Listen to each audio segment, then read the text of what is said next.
Arvind Kumar Singh knowledge hub by Arvind sir channel में आप लोग का स्वागत करता हूं।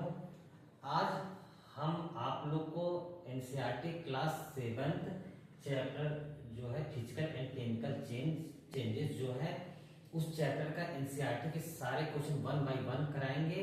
ठीक है, विथ एक्सप्लेनेशन, विथ एक्सप्लेन भी करेंगे उसको अच्छे से। आप लोग अगर एनसीईआरटी के सारे क्वेश्चन हमारे साथ सॉल्व करते हैं और उसके एक्सप्लेनेशन को समझते हैं तो आप लोग का जो कॉन्सेप्ट है दोबारा रिवाइज होगा। ठीक है, और क्वेश्चन को आप घुमा फिरा के किसी भी तरफ देगा आप लोग सॉल्व कर लेंगे। ठीक है, चलिए बिना किसी देरी के क्वेश्चन को सॉल्व करना प्रारंभ करते हैं। चलिए पहला क्वेश्चन जो है, पहला क्वेश्चन क्या है? पहला क्वेश्चन है classify the change involve in the following process as physical और केमिकल चेंज। मतलब इसमें बताना है कि कौन सा फिजिकल चेंज है और कौन सा केमिकल चेंज है। ठीक है, अब देखिए फोटोसिंथेसिस कौन सा चेंज है? फोटोसिंथेसिस में क्या होता है, जब प्लांट जिससे अपना खाना बनाते हैं उसमें क्या होता है, न्यू प्रोडक्ट का फॉर्मेशन होता है। और किसी चीज में अगर रिएक्शन के द्वारा न्यू प्रोडक्ट का फॉर्मेशन हो रहा है तो वो कौन सा चेंज हो जाएगा? केमिकल चेंज हो जाएगा। ठीक है, अब देखिए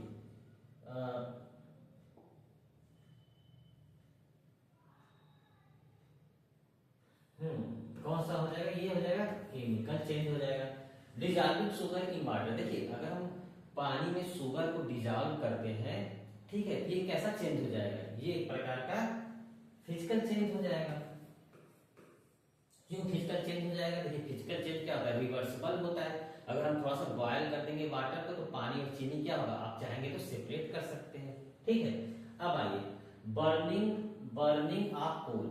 देखिए कोल को हम जलाते हैं तो क्या न्यू प्रोडक्ट फॉर्म होता है। न्यू प्रोडक्ट कैसे? राख के रूप में, एस के रूप में फॉर्म होता है। तो वो क्या होता है?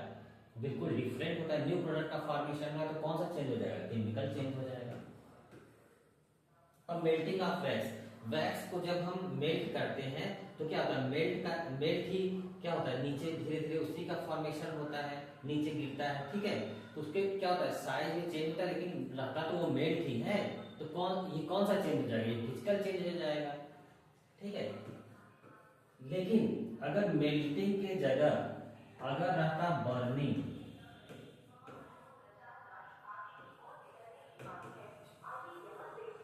मेल्टिंग की जगह अगर बर्निंग रहता, बर्निंग ऑफ वैक्स, तो वहां पे क्या हो जाता? केमिकल चेंज हो जाता। क्यों केमिकल चेंज होता है? क्योंकि वहां पे लाइट प्रोड्यूस होता, डिफरेंट डिफरेंट गैसेस बाहर निकलते। ठीक है, तो इसमें क्या हो जाता? अगर बर्निंग ऑफ वैक्स रहता तो क्या हो जाता? केमिकल चेंज हो जाता। ठीक है, समझ में आया? Melting of wax is a physical change, burning of wax is a chemical change. ठीक है, अब beating aluminium to make aluminium, अब एल्युमिनियम को पीट के एल्युमिनियम फॉयल बनाना क्या है? फिजिकल चेंज है। क्योंकि इसमें जो सब्सटेंस है वही सब्सटेंस का फॉर्मेशन हो रहा है, बस उसके आकार से साइज में परिवर्तन हो रहा है। ठीक है, तो ये क्या हो जाएगा? फिजिकल चेंज हो जाएगा। अब देखिए digestion of food, digestion of food क्या है? देखिए डाइजेशन ऑफ फूड जब होता है तो उसमें क्या होता है, बहुत सारे रिएक्शन होते हैं। ठीक है, जिससे क्या होता है, पार्टिकल क्या होता है, डिफरेंट डिफरेंट चीजों में कन्वर्ट होते हैं। इससे क्या होता है, न्यू सब्सटेंस का फॉर्मेशन होता है। तो क्या होता है इसमें, ये एक प्रकार न्यू सब्सटेंस का फॉर्मेशन होता है। कौन सा चेंज हो जाएगा? केमिकल चेंज हो जाएगा। ठीक है, चलिए इसको आप लोग एक बार और आंसर देख लीजिए फिर हम आगे बढ़ते हैं।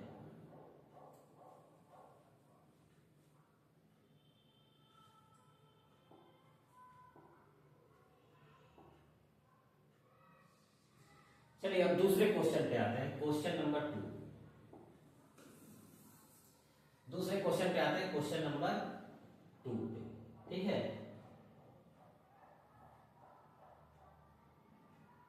देखिए इसमें क्या बताना है, state the whether following statement are true और false. In case a statement is false write the corrected statement in your notebook. देखिए इसमें आपको ट्रू और फॉल्स बताना है और विथ स्टेटमेंट रीजन भी देना है क्यों ट्रू है क्यों फॉल्स है। चलिए आइए, cutting a log of wood into a piece is a chemical से। देखिए आप लकड़ी को अगर काटेंगे उससे क्या होगा, छोटे छोटे साइज में होता चला जाएगा।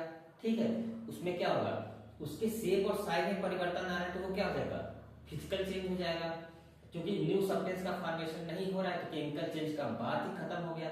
जब वुड है, वुड ही हो रहा है, वुड में का ही निर्माण हो रहा है बस उसकी क्या शेप और साइज में चेंज हो रहा है। तो ऐसे चेंजेस को हम क्या कहते हैं, फिजिकल चेंज कहते हैं। और यहाँ पे क्या दिया है, केमिकल चेंज दिया है, ये क्या हो जाएगा, गलत हो जाएगा, फॉल्स हो जाएगा। देखिए formation of manure from leaf is a physical change. देखिए लीफ से हम मैन्योर बनाते हैं, ठीक है, तो एक प्रकार का क्या है, न्यू सब्सटेंस का फॉर्मेशन हो रहा है। जब न्यू सब्सटेंस का फॉर्मेशन हो रहा है तो कौन सा चेंज हो जाएगा, केमिकल चेंज हो जाएगा, ठीक है। और ये इरिवर्सिबल है, दोबारा हम मैन्योर से लीफ नहीं बना सकते। तो ये एक प्रकार कौन सा चेंज हो जाएगा, केमिकल चेंज हो जाएगा। और यहाँ पे क्या दिया है, फिजिकल चेंज दिया है, ये क्या हो जाएगा, गलत हो जाएगा, ये हो जाएगा फॉल्स हो जाएगा, ठीक है।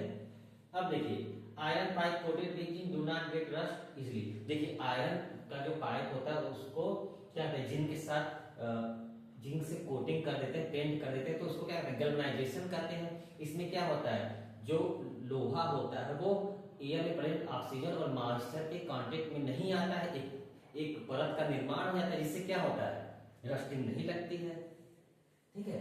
तो काफी समय तक रस्टिंग लगने की संभावना खत्म हो जाती है। फिर धीरे धीरे जब उसका कोटिंग हल्का होता है तो फिर चांसेस बनते हैं, फिर आपको दोबारा कोटिंग करनी चाहिए, ठीक है। ये क्या है, iron pipe coated with zinc do not get rust easily, सही बात है। Iron and rust are the same, no, iron और रस्ट जो है वो सेम सब्सटेंस नहीं है, ये फॉल्स है। देखिए आयरन जब एयर में प्रेजेंट ऑक्सीजन और वाटर प्लस वाटर से जब तीनों रिएक्शन करते हैं तो क्या किसका निर्माण होता है, रस्ट का निर्माण होता है। जब रस्ट का निर्माण होता है तो जो आयरन, रस्ट क्या है, एक न्यू प्रोडक्ट है, ठीक है। रस्ट और आयरन का जो कैरेक्टर बिहेवियर होता है बिल्कुल डिफरेंट होता है, क्योंकि एक नया सब्सटेंस का फॉर्मेशन हो रहा है, क्या उन दोनों सेम नहीं है, इसलिए क्या हो जाएगा, फॉल्स हो जाएगा। अब देखिए condensation of steam is not a chemical change. Condensation of steam क्या है, इसमें क्या एक स्टेट का परिवर्तन हो रहा है। स्टेट का परिवर्तन क्या हो रहा है, जैसे पहले भी वाटर था, अगर ऊपर गया वेपर में फिर तो दोबारा वाटर साइकिल आप लोग पढ़ेंगे, फिर क्या पानी का ही फॉर्मेशन हो रहा है, ठीक है। तो ये एक प्रकार का क्या है, फिजिकल चेंज है। अब इसमें क्या है, नॉट अ केमिकल चेंज, सही बात है, केमिकल चेंज नहीं है, ये फिजिकल चेंज है, ट्रू हो जाएगा। चलिए आप लोग एक बार आंसर को नोट डाउन कीजिए, फिर हम आगे बढ़ते हैं।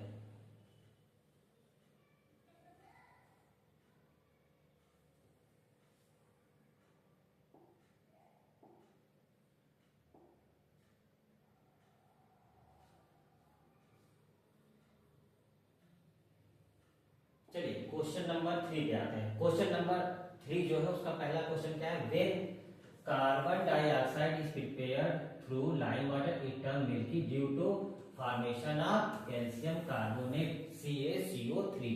जब कार्बन डाइऑक्साइड पास कराया जाता है लाइम वाटर से तो उसका कलर कौन सा हो जाता है, मिल्की हो जाता है, ठीक है। और किसके किसके फॉर्मेशन होता है, इसके फॉर्मेशन के कारण होता है कैल्शियम कार्बोनेट CaCO3, ठीक है। चलिए आगे question, the chemical name of baking soda क्या होता है, सोडियम हाइड्रोजन कार्बोनेट। देखिए सोडियम हाइड्रोजन कार्बोनेट, ठीक है। तीसरा, two method by which rusting iron can be prevented. कौन सा मेथड है, एक बार आपको बताया थे, गैल्वेनाइजेशन है और एक क्या है, पेंटिंग है, ठीक है। Change in which only physical property, अगर चेंज करेंगे तो फिजिकल चेंज हो जाएगा, केमिकल प्रॉपर्टी चेंज करेंगे तो केमिकल चेंज हो जाएगा, ठीक है। अब कोई न्यू सब्सटेंस फॉर्म हो रहा है तो वो कौन सा चेंज हो जाएगा, केमिकल चेंज हो जाएगा। और change in which new substance are formed are called chemical change, ठीक है। चलिए आगे क्वेश्चन पे चलते हैं।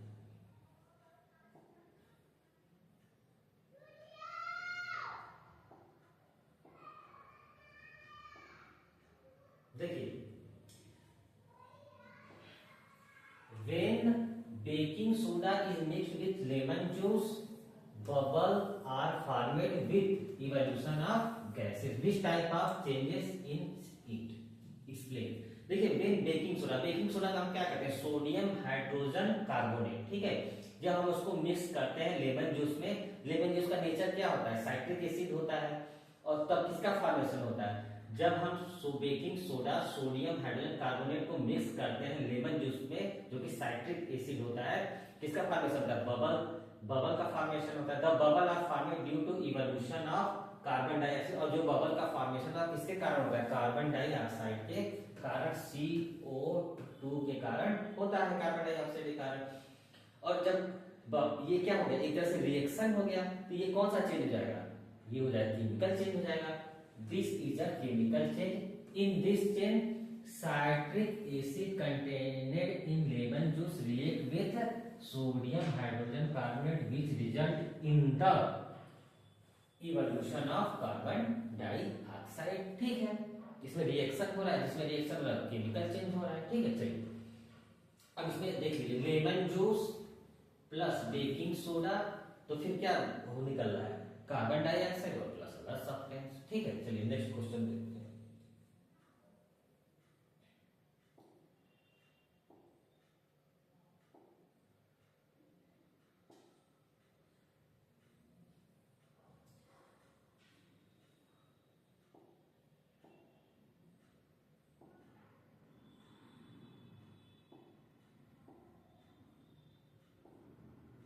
चलिए देखिए, ये आपका क्वेश्चन नंबर 5 है।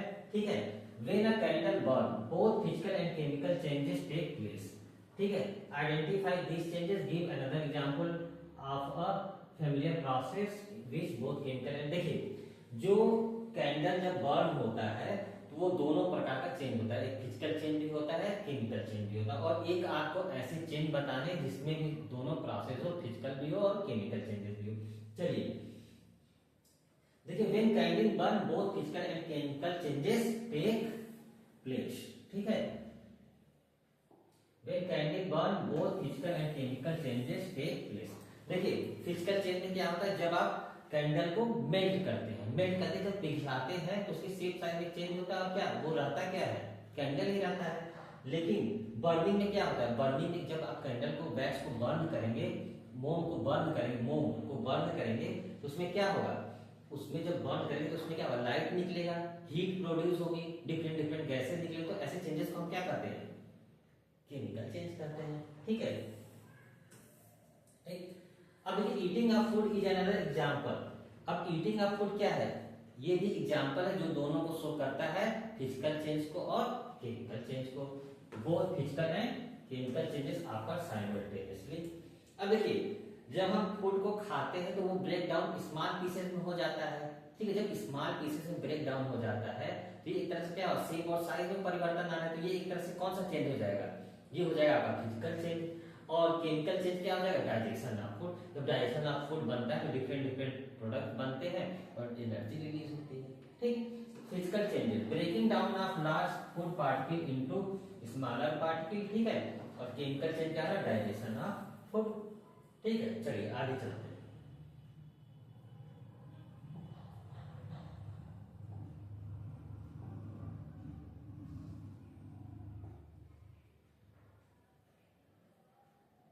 देखिए, how would you show that setting of curd is a chemical change.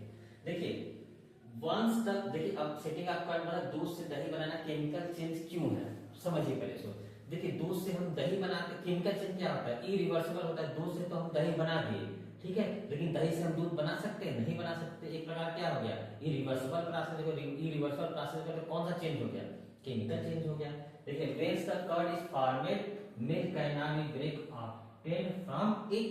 ठीक है, also both milk and curd have different property. अब जो मिल्क की प्रॉपर्टी है वो डिफरेंट है, कर्ड की प्रॉपर्टी डिफरेंट है। Since these are the properties of a chemical change, setting of curd is a chemical change. ठीक है, चलिए नेक्स्ट क्वेश्चन चलते हैं।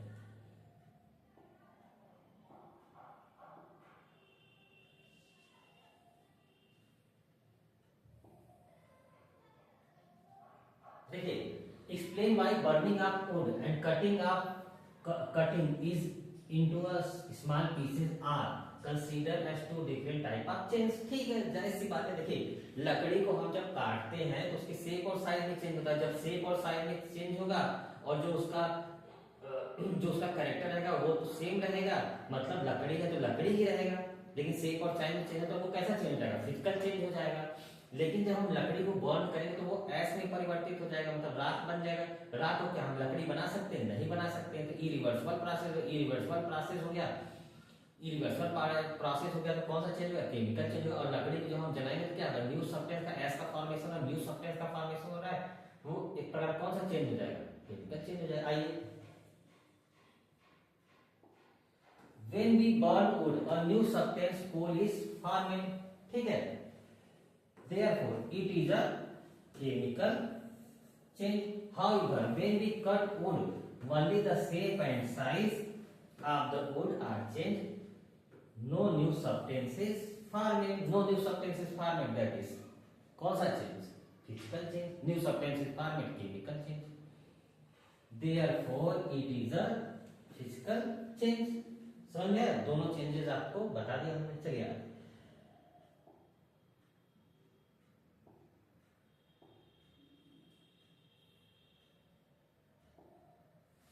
अब देखिए इसमें क्या करता है। Describe how crystal of copper sulphate are prepared. जो कॉपर, देखो देखिए इसको हमने आपको एक्टिविटी में भी कराया था और इसमें भी हम बताते हैं कि describe how crystal of copper sulphate are prepared. जो कॉपर सल्फेट का क्रिस्टल है उसको कैसे प्रिपेयर किया जाता है। देखिए crystal of copper sulphate are prepared by the method of crystallisation. देखिए क्रिस्टल ऑफ कॉपर सल्फेट कैसे प्रिपेयर किया जाता है? Crystallisation method. क्रिस्टलाइजेशन क्या होता है? जैसे मान लो कोई इम्प्योर सब्सटेंस है उसको प्योर फॉर्म में प्राप्त करना है, क्या होता है? क्रिस्टल फॉर्म होता है, ठीक। जैसे मान लीजिए पानी में कुछ मतलब कि कोई सब्सटेंस है इम्प्योर फॉर्म में, अब उस सब्सटेंस को प्योर फॉर्म में प्राप्त करना है तो कौन सा प्रोसेस यूज करेंगे? क्रिस्टलाइजेशन यूज करेंगे। यही करें, crystal of copper sulphate are prepared by the method of crystallisation. The process as follow. पहले क्या करेंगे? A cup full of water is taken in beaker ले लेंगे, few drop of dilute sulphuric acid add to this, add कर देंगे few drop of dilute sulphuric acid. The water is then heated, water को क्या करेंगे? Heat कर देंगे। When start boiling, जब वो बॉइलिंग करना स्टार्ट करेगा तो उसमें क्या करेंगे? Copper sulphate powder is added with stirring. अब उसमें क्या करेंगे? जब बॉइलिंग करने लगा तो उसमें कॉपर सल्फेट का सॉल्यूशन जो है उसमें ऐड कर देंगे और copper sulphate solution should be added until the solution become saturated। अब तब तक ऐड करना जब तक सॉल्यूशन क्या हो जाए? सैचुरेटेड हो जाए। मतलब copper sulphate powder should be added until the solution become saturated, ठीक है। It is then filtered into a China dish. अब उसको क्या करेंगे? चाइना डिश को जब ठंडा हो जाएगा उसको चाइना डिश में फिल्टर कर देंगे और the solution should B keeped undistributed slowly the crystal of copper sulfate separated out, ठीक है। जब वो ठंडा हो जाएगा उसको मतलब क्या फिल्टर पेपर से छान लेंगे और छानने के बाद क्या करेंगे? दोनों का मतलब अलग हो जाएगा, सेपरेट हो जाएगा, कॉपर सल्फेट जो है वो सेपरेट आउट हो जाएगा, ठीक है। चलिए नोट डाउन कर लीजिएगा आप लोग।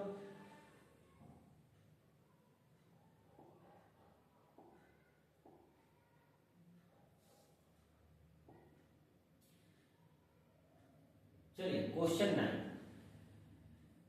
Explain how painting of an iron gate prevent from it rusting. अब इसमें क्या है? देखिए आप कोई आयरन है उसको हम पेंट का कोटिंग कर देते हैं तो क्या उसमें एक लेयर का फॉर्मेशन हो जाता है। जब लेयर का फॉर्मेशन हो जाएगा तो क्या हो जाएगा? वो एयर में प्रेजेंट ऑक्सीजन के कांटेक्ट में नहीं आएगा और जो मॉइस्चर होते हैं या वाटर अलग से कोई वाटर है तो उसके कांटेक्ट में सीधे नहीं आएगा। जब एयर में प्रेजेंट ऑक्सीजन और वाटर के कांटेक्ट में आयरन नहीं आएगा तो क्या होगा? उसमें रस्ट नहीं लगेगा, ठीक है। यही बता रहा है। Rusting is added by both moisture water and air oxygen, ठीक है। By painting and iron gate we prevent it contact from the air and moisture present in the atmosphere, hence rusting is prevented. चलिए आगे चलते हैं।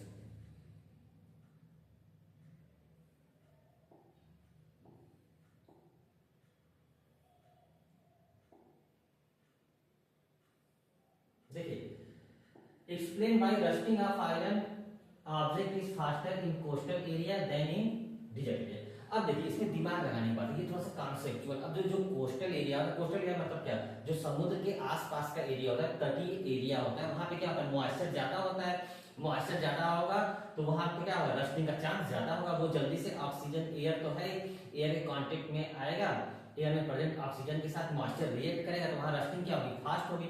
और जो dry area होते हैं वहां मॉइस्चर कम होता है तो एयर हवा में नमी कम होती है तो वहां पे क्या? रिएक्शन का चांस कम होगा और रस्टिंग कम लगेगा, वही इसमें बता रहा है। देखिए both air and moisture are required for rusting to take place in coastal area the quantity of moisture present in the air is more than in desert. ठीक है, समझ में आया? ठीक है, in desert area the amount of moisture in air is even lower, therefore rusting of iron object is faster in coastal area in as compare to desert area. चलिए next question पे आते हैं।